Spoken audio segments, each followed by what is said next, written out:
Olá, meus irmãos, graça e paz a todos. Hoje, dia 13 de maio de 2026, nós continuamos a nossa jornada bíblica de 21 dias. E hoje, no seu terceiro dia, nós iremos fazer nossas reflexões no terceiro capítulo da carta que escreveu o apóstolo São Paulo aos nossos irmãos em Gálatas. Porém, antes, quero fazer uma revisão bem rapidinha aqui dos dois primeiros dias. No primeiro dia, o nosso tema foi o Evangelho verdadeiro, quando entendemos que vivemos para agradar a Deus e não a homens, quando a nossa vida devocional ela é uma necessidade espiritual, de uma busca intensa que nós precisamos fazer diariamente por Deus, por Jesus Cristo, por causa da necessidade da nossa alma.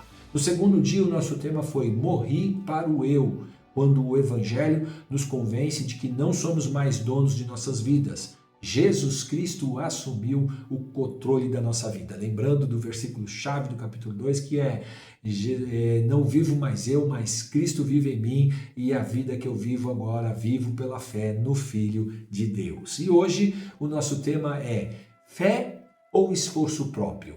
O perigo de tentar terminar na carne o que foi começado no Espírito. Então vamos falar um pouco sobre esse evangelho que não vive de méritos humanos, que não se estabelece pelas obras, mas é o evangelho que nós entendemos verdadeiro, que só pode ser vivido na fé em Jesus Cristo. Nós vamos olhar um pouco sobre a fé de Abraão, e que foi lhe imputado a justiça meramente por crer na promessa que Deus lhe fez. E foi consumada em Jesus Cristo, que é a promessa que Deus fez para todos nós. Então, nós estamos também debaixo deste mesmo parâmetro. Olhamos para Cristo, cremos em Cristo e somos então justificados através da nossa fé em Cristo. E Paulo, já no terceiro capítulo, logo no início, ele começa tocando na ferida dos judaizantes, na ferida do perfeccionismo religioso. Paulo tenta desconstruir a ideia de que a vida com Deus é uma escada que nós subimos com o nosso próprio esforço. Não, para subir esta escada, nós precisamos da ajuda de Deus. Ele lança sua mão através da sua graça, ele lança sua mão para nós, e através deste favor imerecido é que nós continuamos caminhando na graça. Então, logo de início, Paulo usa palavras muito duras para admoestar os nossos irmãos em Gálatas. Ele diz insensatos, em algumas outras traduções a palavra é tolos. Vocês receberam o Espírito por obra da lei ou pela pregação da fé? Como nós falamos, Paulo estava dizendo para eles: vocês foram convencidos e convertidos por causa da pregação do Evangelho, da cruz de Cristo crucificado e de Cristo ressurreto. Essa é a mensagem que vos convenceu, que vos levou ao arrependimento e à conversão. Então, nós não podemos voltar atrás com isso. Temos que ficar firme nesta fé, nesta pregação que um dia nos alcançou e nos transformou. Ele também recorre à figura de Abraão, nos versículos 6 e versículo 9, provando que ele foi considerado justo por Deus muito antes da lei existir. Abraão viveu aproximadamente 430 anos antes de Deus dar as leis a Moisés. Ou seja, somente por causa da fé que ele teve na promessa que Deus lhe fez, é que Abraão alcançou a justiça que lhe foi imputada pela parte do próprio Deus. E aí a pergunta que fica é: então a lei não serviu de nada? A lei não tem função nenhuma? Claro que tem. A lei foi um tutor, ou seja, um guia temporário que serviu para levar o povo de Israel até Jesus Cristo. E de uma certa forma também ela serve para que nós possamos compreender como é que nós, através da fé em Jesus Cristo, alcançamos justificação através da nossa fé. Então nós não estamos hoje mais debaixo desse tutor, que era a lei.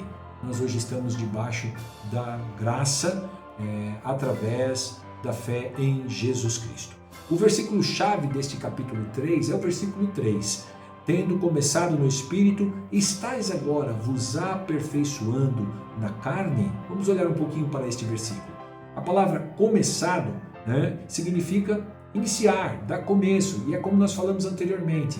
Como é que se vocês começaram na fé em Jesus Cristo através da pregação do Evangelho, então depois a outra palavra do versículo é aperfeiçoando na carne. A palavra aperfeiçoando, né? Ou seja, vocês começaram, né, no Espírito.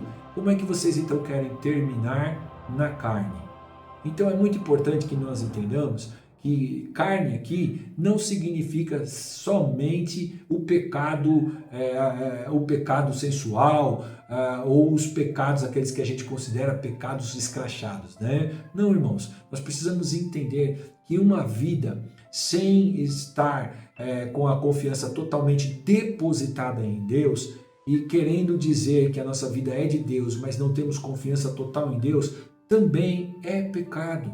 Também vai contra a vontade de Deus, também está contrário ao propósito de Deus para nós, porque Deus nos chamou para uma vida com Ele, fundamentada e baseada na nossa fé em Jesus Cristo, que gera em nós uma total dependência de Deus. Olha o que Paulo escreve em 1 Coríntios, capítulo 2, versículo 14. Mas o homem natural não aceita as verdades do Espírito de Deus.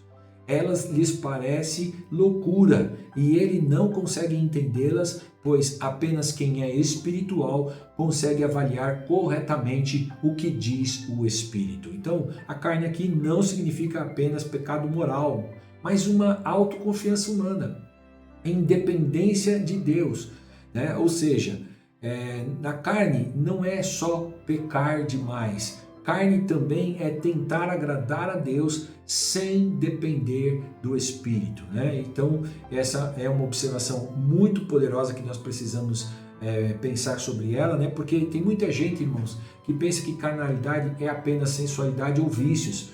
Mas Paulo, nesse capítulo, ele nos mostra que a religiosidade autossuficiente também é uma obra da carne. Então, logo de cara, Paulo chama os irmãos gálatas de insensatos, né? E ele traz esta repreensão intensa aos nossos irmãos de Gálatas, né? Porque ele quer deixar bem claro que nós não podemos viver sem uma percepção espiritual do que Cristo fez em nossas vidas. Nós não podemos deixar de discernir corretamente a obra da graça de Deus que nos alcançou, né?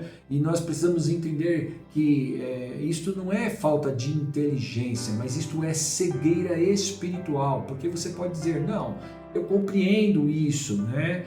Mas é que nós precisamos entender que nós temos que fazer a nossa parte.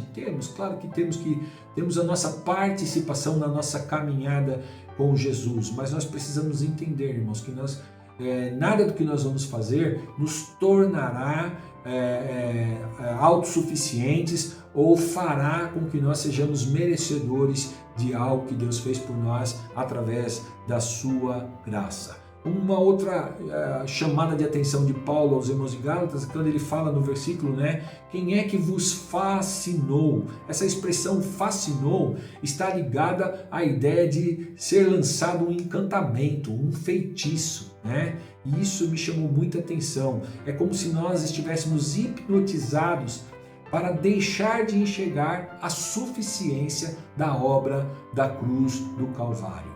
Irmãos, nós precisamos ter convicção de que a única forma que nós iremos chegar ao fim da nossa caminhada e termos a nossa vida realmente, a nossa salvação alcançada, é se continuarmos olhando para a cruz de Cristo e entendermos o seu sacrifício ali na cruz do Calvário, né? Paulo faz um questionamento aos irmãos, e é interessante esse questionamento para nós também. Ele diz: vocês recebeste o Espírito Santo aqui, né? Pelas obras ou pela fé? Nós recebemos pela fé, porque nós cremos que o Espírito Santo ele vem habitar em nós a partir do momento que nós confessamos a nossa fé em Jesus Cristo, né? Então o argumento aqui é simples e é um argumento até devastador, né? Porque é mais ou menos assim: vocês não foram salvos obedecendo perfeitamente a lei. Não, vocês não receberam o Espírito por nenhum mérito. O Alexandre fez isso e ele mereceu receber o Espírito Santo. Não. Não experimentaram milagres por performances, ou seja, Deus não atuou na nossa vida, né, nos justificando, perdoando os nossos pecados, nos dando da regeneração da nossa vida, né, por causa da nossa performance, né? Não. Tudo isso é feito por causa da fé. Tudo começou pela nossa fé em Jesus Cristo. Então, Paulo usa uma lógica aqui. Se o começo foi graça, por que o crescimento deveria ser mérito? Não, Abraão é a prova viva da justificação pela fé. Ele creu antes da circuncisão, ele creu antes da lei, ele creu antes de Moisés. Então a justiça sempre será recebida através da fé. Quero olhar com vocês então para a aplicação que nós iremos fazer hoje, né? E ela é uma pergunta para a nossa reflexão e ela é muito importante que você preste atenção. Minha comunhão com Deus depende do meu desempenho espiritual? Não. Nós somos desenvolvidos na nossa fé a partir da palavra de Deus, a partir da nossa consciência de que nós carecemos e necessitamos da bondade e da misericórdia de Deus todos os dias, e que se Deus tem tido misericórdia de nós e tem atuado através de nós e usado nossas vidas, é única e exclusivamente porque isso está dentro do seu propósito, é sua vontade, e Ele faz da maneira dele, do jeito dele, quando Ele quer e quando Ele deseja fazer. Quando eu falho, eu corro para Deus ou fujo dele? Quando nós falhamos, muitas vezes nós temos este hábito de fugir de Deus, né? Porque na nossa consciência existe aquela condição de que nós nos tornamos impuros e nós nos tornamos culpados diante de Deus. Não, mas quando nós falhamos, se nós temos a convicção, irmãos, de que nós começamos a nossa vida sem merecer nada, foi Jesus Cristo que nos alcançou pela sua misericórdia, pela sua bondade, pela graça, né? Quando nós erramos, nós nos voltamos novamente para a cruz e buscamos o nosso perdão mais uma vez em Jesus Cristo e buscamos a força nele para continuar a nossa caminhada. A minha disciplina espiritual nasce de amor ou medo? Olha que coisa tremenda. Nós precisamos buscar a Jesus Cristo por causa do amor dele que nos alcançou e do amor dele que tem sido gerado em nossos corações. Quando nós estamos vivendo neste relacionamento de amor com Deus, nós sempre iremos viver de uma forma a agradar, porque nós queremos agradar aquele a quem amamos. Amém? Então o nosso desafio prático para hoje, né? Hoje, ao orar, não comece pedindo nada. Comece agradecendo. Agradeça pela cruz. Agradeça pela adoção. Através da cruz nós somos feitos filhos. Inclusive é o nosso tema de amanhã, a nossa identidade em Cristo. Pela justiça imputada em Cristo. Por causa de Cristo na cruz do Calvário é que nós fomos justificados diante de Deus, né? Então ore conscientemente como um filho que entende que o Pai faz porque ama. Ele nos alcança porque Ele, no propósito do seu coração, movido pelo seu amor, Ele resolveu nos alcançar. Em Romanos capítulo 8, versículo 1 diz: nenhuma condenação há para os que estão em Cristo Jesus. E como eu citei anteriormente ali em Filipenses capítulo 1, versículo 6, aquele que começou boa obra em vós, Ele há de completá-la. Mas quero encerrar, para irmos para a nossa oração, mencionando a declaração poderosa, maravilhosa do nosso Senhor Jesus Cristo na cruz do Calvário. Quando Ele está lá, ele declara: está consumado. E nesta declaração nós encontramos a justificação dos nossos pecados. Nós encontramos a razão da nossa fé. E eu quero orar com você, fundamentado nesta palavra, que Jesus é o autor e consumador da nossa fé, como está registrado em Hebreus capítulo 12, versículo 2, para que nós possamos acreditar que o que Ele começou na nossa vida, Ele vai completar, se nós continuarmos olhando para Ele. Oremos. Senhor, livra-me da ilusão de pensar que posso merecer aquilo que Tu já me deste por graça. Ensina-me a viver como filho, descansando na obra completa de Cristo e dependendo diariamente do Teu Santo Espírito em mim. Amém. Deus abençoe você. Se assim Deus nos permitir, amanhã estaremos novamente aqui.